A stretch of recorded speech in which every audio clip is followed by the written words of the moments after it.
वीण दोघातलीही तुटेना मालिकेत काही दिवसांपूर्वी रोहनची नोकरी अचानक गेल्याचे पाहायला मिळाले.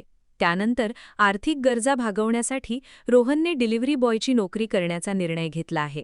मात्र ही गोष्ट त्यांनी कोणालाही सांगितली नाही. आता मात्र त्याची नोकरी गेल्याचे सत्य स्वानंदीसमोर येणार का, असा प्रश्न प्रेक्षकांना पडला आहे. झी मराठी वाहिनीने वीण दोघांतलीही तुटेना या मालिकेचा प्रोमो शेअर केला आहे. या प्रोमोमध्ये पाहायला मिळते की अधीरा आणि स्वानंदी एका ठिकाणी आहेत.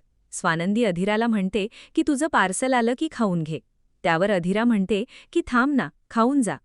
विशेष म्हणजे हे पार्सल रोहन घेऊन जातो.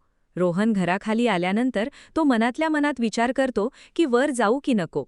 त्यानंतर तो मास्क लावून जातो. दरवाजा स्वानंदी उघडते. तिला पाहून रोहनला भीती वाटते. पार्सल देऊन जात असताना तो रोहन असल्याचे स्वानंदीला संशय येतो. रोहन घाईने तिथून निघून जातो. स्वानंदी देखील त्याच्या मागे जाते. प्रोमोच्या शेवटी स्वानंदी मास्क घातलेल्या रोहनला रोहन अशी हाक मारते. खरं तर रोहन एका मध्यमवर्गीय कुटुंबातील आहे. त्याच्या घरात आई-वडील, 2 बहिणी अशी 5 माणसे आहेत. त्यांना महिन्याच्या खर्चाचे नियोजन करावे लागते. सर्व गोष्टींचा विचार करून त्यांना पैसे खर्च करावे लागतात. तरीही श्रीमंत अधीरा रोहनच्या प्रेमात पडते. तिच्या हट्टासाठी आणि रोहन चांगला मुलगा असल्याने समर त्यांचे लग्न लावून देण्यासाठी तयार होतो.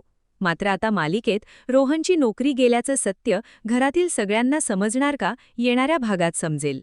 अशाच मालिकांचे ताजे अपडेट्स जाणून घेण्यासाठी मालिका बझ मराठीला आत्ताच सबस्क्राईब करा आणि बेल आयकॉन प्रेस करायला विसरू नका.